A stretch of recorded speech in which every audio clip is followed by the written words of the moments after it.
Hey there, fellow DIY enthusiasts. If you're staring at that frustrating F08E01 error code on your Whirlpool washing machine, don't panic. We've got you covered. In this video, we'll dive into what this error means, why it's happening, and the step-by-step solutions to get your machine back up and running smoothly in 2025.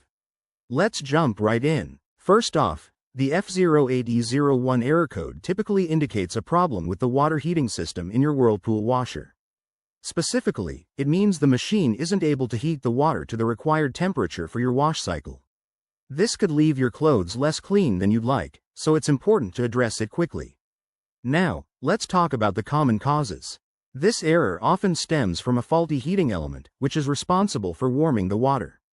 Other culprits might include a malfunctioning thermostat that isn't regulating temperature properly, issues with the water inlet valve preventing hot water from entering, or even a clogged filter blocking the flow. In some cases, it could be as simple as a power supply glitch or an outdated software firmware. Alright, time for the fixes. Start by unplugging your washing machine and waiting about 5 minutes to reset it.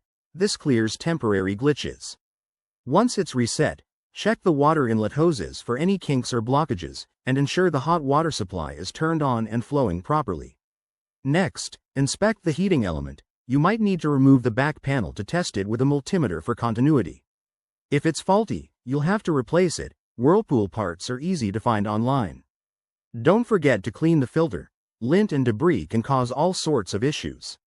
If you're comfortable, check the thermostat for proper function, but if you're unsure, it's best to call a professional.